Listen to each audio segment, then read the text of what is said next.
Hello and welcome to the Gooner Talk, back again with you guys for another show, for another episode of our Raw Reaction series where we react to the latest Arsenal news, transfers, matches, etc. And there'll be another show a little bit later on this evening, straight after Arsenal's match with Slavia Prague. Fingers crossed the Gunners can come through the performance. If you're watching this tomorrow and we've lost catastrophically, don't rub it in. But I'm going to be joined today by a guest to discuss a topic which has kind of cropped up over the last few days, discussing Lucas Torreira, who has been a player not around at Arsenal for quite a while. He's been spending time on loan at Atletico Madrid. And I say spending time, not really playing, but spending some time there. He's been going through a pretty tough time, of course, from a personal perspective. And that has led to some comments coming out through interviews that has led to us basically being in a situation whereby his future is incredibly uncertain from an Arsenal point of view, but looks quite certain in regards to where he could go in the summer. So without further ado, let's crack on with today's show.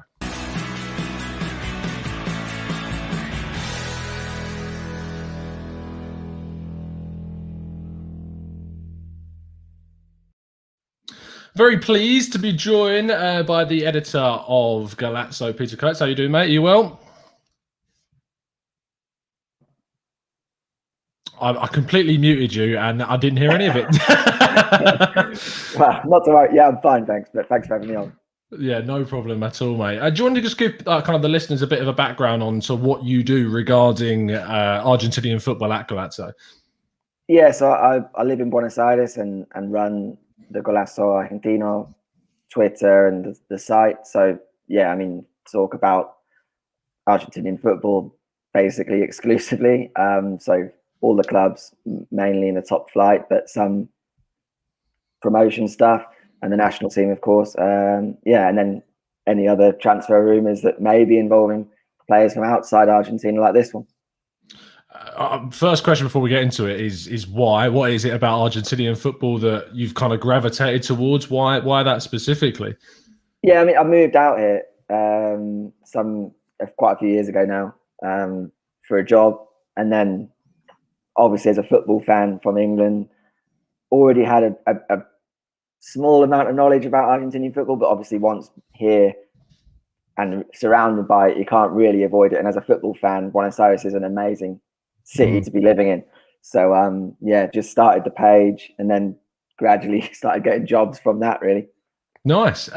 We are obviously here to talk about Lucas Torreira. He did an interview very recently where he came out and effectively announced that Boca is where he wants to go. Just to get kind of your initial reaction to that discussion and that interview that came out very swiftly after, of course, the news broke that his mother had passed away as well. What was your reaction to hearing such kind of clear indication from him that he wanted to go straight to Boca?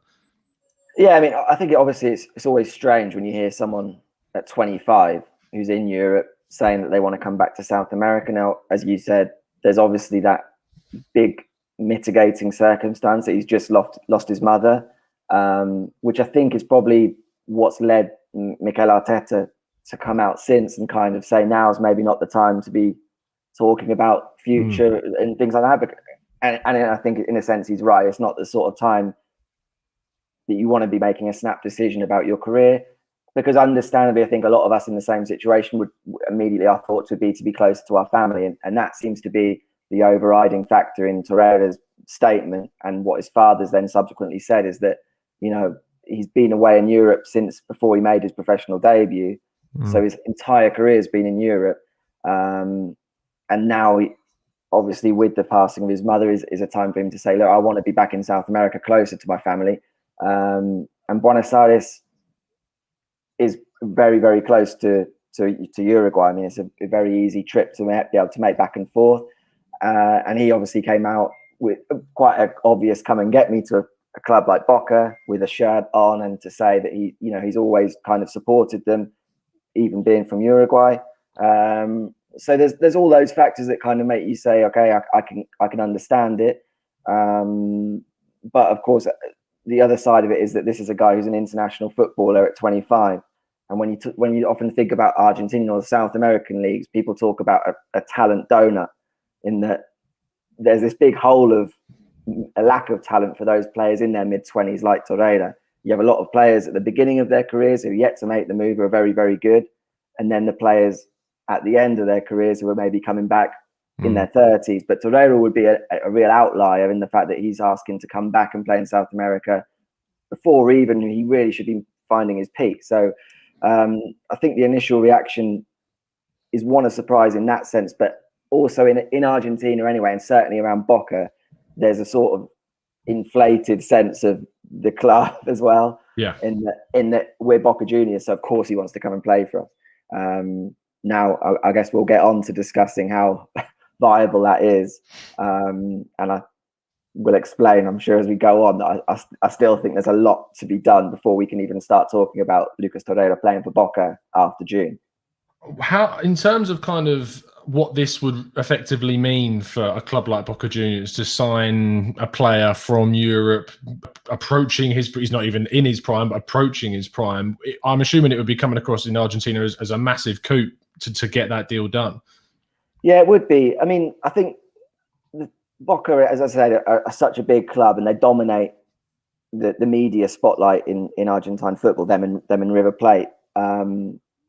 So in that sense, there is this, I don't want to use the word arrogance, but I think there is a sense of like, well, Lucas Torreira is not Messi, it's not Neymar coming. He's achievable. And this is they obviously got Carlos Tevez to come back from Juventus when he first came back before that spell in China. So they still feel as though they're a club that can offer South American players that kind of level. But no, I mean, I think from anyone without Boca tinted glasses would still say it's a big, big coup to get a player at that age to be coming back. Let's talk about the actual capacity and the situation of Boca. Financially, obviously the pandemic has hit a lot of clubs throughout the world. But from my understanding, it's hit kind of Boca quite hard in regards to kind of the finances in not just Boca, but Argentina as well. So how is that going to affect their capacity to sign not just Torreira, but kind of any players of significance going forwards? Yeah, I mean, massively. And it's not just a pandemic thing as well. I mean, the Argentine economy was already poor before that. And I think and impacting clubs, because a lot of the clubs, Boca and a lot of the bigger clubs, had contracts with certain players that when they'd made them some years ago were sort of in dollars. But then obviously having to adjust that into the Argentine peso, which is with the rate of inflation, just keeps getting more and more out of control. So a lot of those have had to be adjusted. And you can see Boca's problems financially just from the fact that the little transfer moves they made at the start of the year in January, because we saw the Copa Libertadores 2020 roll into 2021. Boca went out in the semi-finals emphatically to Santos when they would have really been looking at it as we really want to get our hands on the Copa Libertadores title. And I think any other time when they had some money, they'd have said, okay, there's obvious areas of that team we need to address after going out. A number 9, a right back, and maybe a central midfield player. And they didn't bring in any of those. They nearly brought in a right back from Colombia and failed a medical, fell through. So they've basically gone into 2021, the start of the domestic season, and the forthcoming Copa Libertadores 2021 group phase, with basically the same squad. And they're obviously waiting until June before they do anything. But I think if they had been in a better financial situation, they would have been making moves in January, February to be up and running. Marcos Rojo came in from Man United, but was more like he was available and he wanted to come as well, and they could get the deal done. But it wasn't one which I think necessarily filled the real problem areas of the team. So that was seen already. Pandemic, as you say, hasn't helped. And I do think when you look at this deal, it's difficult to see how Boca can agree a deal with Arsenal without Arsenal almost giving them Torreira. Because at the same time in June, the bigger talk, I think, or the sort of primary target, I think, is going to be Cavani. They want to bring in a centre forward, as I mentioned before. It's probably one of their priorities. And I think they've highlighted Cavani as like a real possible target for them when he's on a free. But that's going to be an expensive deal, even without a transfer fee, because Cavani's going to demand probably the biggest contract, or certainly on an equal level with the likes of Tevez, which is going to put a strain on the finances. So if you're talking about having to do that and a deal for Torreira in the same window, it's going to be difficult. So that's why I say I think it's really difficult to imagine how they can do it without Arsenal saying either we pay a lot of his week. The only way they're talking about it happening anyway is a loan deal. Yeah. And even with that, I'm imagining, without knowing what his weekly salary is at Arsenal, that Arsenal would have to say we're going to pay quite a lot of it, and you can have him for a year. Which I don't know. I would have thought Arsenal would, if they're going to get to the point where they're saying, okay, we're going to lose him, but we need to try and recoup something. I would have thought there'll be better offers on the table than the one that Boca would be able to offer. At the end of the day, like Torreira can come out and say that he wants to go to Boca Juniors. He's got 2 years left on his deal. It's not like he's got a year left or it's expiring at the end of the season. Arsenal are in full control of this situation still and will not allow themselves to lose significant amount of money. They spent 25-ish million quid to bring him from Sampdoria in the first place, and have paid, obviously he's got a significant wage. I think it's between 50 to 80,000 pounds per week, which is still a significant amount of money for both Boca and obviously Arsenal with their wage structure. So the only way, as you said, I can see this happening is there's 3 options in my mind. The first one, as we talked about, is a loan situation. That's what I've heard, is that Boca effectively would be open to talking to Arsenal about a loan deal where Arsenal would be paying quite a large proportion of his wages still. The other 2 routes is the other one you mentioned, where they effectively just, and they have a habit of doing this recently, cancelling a contract, which they have done with the likes of, well, not necessarily Mesut Ozil, but certainly Skodran Mustafi's contract was effectively nullified, and he then went and left for Schalke. So that is a route which I would not expect Arsenal to kind of really favour, considering that he is a financial asset to them with 2 years left on his deal. The third option is what kind of a lot of the supporter base, rather than genuine kind of sources, have suggested, is that a player plus cash or just a player swap type situation could enable Arsenal to be open to this. Now, with the situation that Arsenal are in at the moment, whereby positions that they're looking for in the summer window under Mikel Arteta are wanting to upgrade upon current players in the squad because of the situation where they are in the league. They need to progress. They need to improve the squad. And to do that, you're going to be looking at some serious players. There are positions, though, in the team which are in need of depth to be added to. And one of those is left back. The other is goalkeeper. Do any of those 2 positions, or anywhere else, of course, for that matter, would there be anyone within the Boca situation that you think Arsenal would possibly look at in those roles? In all honesty, it's difficult to see anyone who's ready that you look at now and say they could go in and do a job at Arsenal or in a sort of a club that has the potential to challenge further up the table than they currently are. And not challenge for the title, but yeah, of course. I mean, if we're being honest, Arsenal's position now is obviously not where the club would expect to be. So they're going to be looking for players that are higher than a mid-table Premier League club, even. You'd hope so, yeah. And I think when you look at the Boca squad now, it's difficult to kind of see who they would throw in. Okay, so if you mention those positions, I think the left back at the moment is Frank Fabra, a Colombian international, but isn't a young guy and is shaky, very shaky defensively. So at this point of his career, I don't think there's any chance that Arsenal would look at him and say, I'll throw him in, because I just don't think he'd have much weight. I think Esteban Andrade is a good goalkeeper. Obviously plays for Argentina as well. But again, whether you're going to say, is he a Premier League goalkeeper? I don't know. But then anyway, I think you'd be talking about him coming in as a squad player. And yeah, I mean, he doesn't stand out as someone who'd say, oh, he'd be a fantastic signing for Arsenal. So those 2 positions, it's relatively thin. And I think when you look through the rest of the squad, in terms of, as I say, Premier League quality, it's a bit difficult. I mean, Christian Pavón is still on Boca's books, and Arsenal were linked with him a couple of years ago now when he was breaking into the Argentina team. But since then, he went on loan to LA Galaxy because Boca, he'd sort of dipped in form post 2018 World Cup, went to LA Galaxy. They wanted to do a deal but couldn't finance it with Boca. So he's now at Boca but not really involved.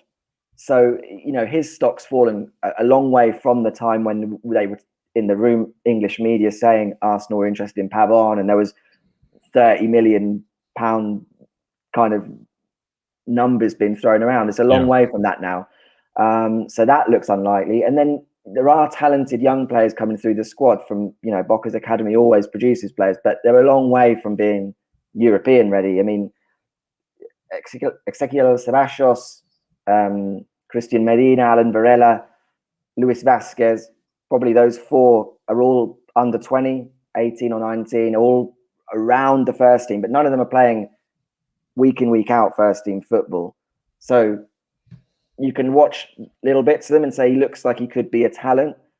But if you were to move one of them into Europe now, I think most people would say it's very, very premature. So I don't know if that, again, they wouldn't be the sort of players that I think you'd look at in this type of deal and say, add them in and maybe we can do a deal for Torreira, because Arsenal are rightly going to say, well, you're giving us very, very, very raw potential and we're giving you a ready-made, fully fledged international midfielder. So yeah, it's a difficult one to see where Boca would be able to offer players that Arsenal would say that works for us. It's a brilliant comprehensive kind of look at the players that they can offer, and from listening to you talk about that, it just makes me feel like that it's exceptionally unlikely a deal would happen in this summer. It's a really difficult, coming from kind of the Arsenal perspective of things. Torreira came into Arsenal from Sampdoria as kind of a player that we desperately needed, a tenacious defensive-minded midfielder that would intercept passes, win tackles, recover the ball and recover possession. And then under Unai Emery was kind of used in kind of an advanced midfield role towards the latter part, which kind of really stunted his development and brought him lesser down the pecking order. And the likes of Matteo Guendouzi went above him. Granit Xhaka was always above him. And then Arsenal, of course, signed Thomas Partey in the summer, which completely blew anyone else out of the water in regards to quality. Under Mikel Arteta, he was injured and fell out of the kind of favour. I think he got injured in the cup game against Portsmouth, I think it was, back at the start of 2020. And then decided to go on loan to Atletico Madrid, where he's been not used at all, really, under Diego Simeone. Of course, that's not necessarily a big insult to Torreira. They have a very good midfield setup at Atleti, even with Partey departing. So as a kind of rounding off question, I know that obviously all the information we talked about here kind of does lean towards Torreira not really going anywhere. I'd just love a prediction from you about what you kind of feel will eventually happen with him in this summer or beyond. Yeah, I mean, I think a lot's going to depend on all of those, a lot of those factors we mentioned, how hard he and his dad seem to be willing to try and push this. I think one of the things that his dad mentioned on the radio here, when he said that Boca's the first choice, but there's been contact with Brazilian clubs, may have a little more legs in it, because I think the Brazilian clubs financially are better off. So I think they would be able to offer, if you're just looking at the finances of it. Flamengo were one I saw linked. Yeah, exactly. And when you look at the business that Flamengo have done over the last couple of years and some of the transfers they've made, the money spent on Gabigol, on Pedro, Gerson, huge, huge transfer fees, way beyond Argentinian football. So if they have that kind of money, which maybe they don't because they'd sold players in advance of those deals, but we'll take for granted anyway that those top Brazilian clubs do have more money. That's unquestionable. Then I think if you're looking at South America, then maybe that has more realism than a move to Boca. So that's probably where I would lean if Torreira is going to head back to South America.